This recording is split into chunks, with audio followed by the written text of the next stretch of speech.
ഇതാണ് Amritsar bus station. ഇത് നമ്മൾ ബസ് കാത്തൊക്കെയാണ്.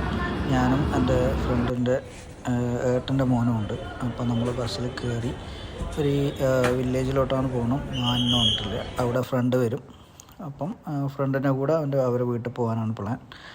അങ്ങനെ വീട്ടിലെത്തി അവിടെ ഈ കേക്കും ആ ഒരു ഫ്ലാക്സ് സീഡ് കൊണ്ട് ഉണ്ടാക്കുന്ന ആ ഒരു ബിസ്ക്കറ്റ് പോലത്തെ സാധനം, നല്ല പാലൊഴിച്ച ചായയൊക്കെ തന്ന് അത് കഴിഞ്ഞ് സൂപ്പർ ഡിന്നറായിരുന്നു.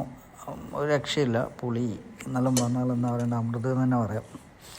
എല്ലാവരും ഉണ്ടാക്കുന്നതാണ്, അവിടെ തന്നെ ഉണ്ടാക്കുന്നതാണ്. എൻ്റെ ഫ്രണ്ടിൻ്റെ ഏറ്റവും ഇളയ മോനാണ്. അങ്ങനെ രാവിലെ എണീച്ച് അവരെ സ്ഥലമാണ് ഇതൊക്കെ, കൃഷി ചെയ്യുന്ന സ്ഥലമാണ്. അപ്പോൾ അതിലൂടെ നല്ല മഞ്ഞ് എന്ന് വെച്ചാൽ പറഞ്ഞാൽ അങ്ങോട്ടും ഇങ്ങോട്ടും കാണാൻ പറ്റാത്ത അത്രയും മഞ്ഞാണ്. ഇങ്ങനെ കിടകിട വിറക്കും. എന്താ പറയുക, എല്ലാം കൊണ്ടും നല്ലൊരു എക്സ്പീരിയൻസ്. ഇത് അവരെ പാടാണ്, ഇവിടെയാണ് ഗോതമ്പും എല്ലാം കൃഷി ചെയ്യുന്നത്. അങ്ങനെ രാവിലെ ഒരു മോർണിംഗ് വാക്കിനൊക്കെ പോയി.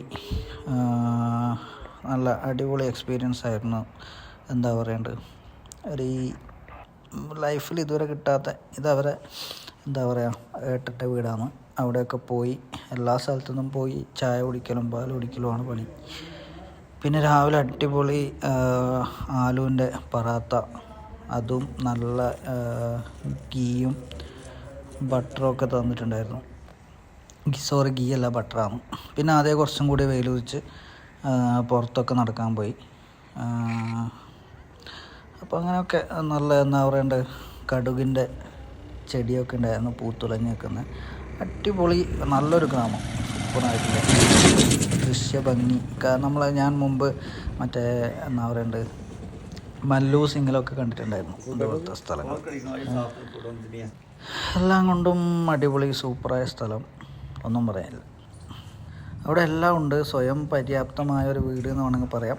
വീട്ടാവശ്യത്തിന് വേണ്ട എല്ലാ സാധനങ്ങളും അവർ തന്നെ കൃഷി ചെയ്യുന്നത്.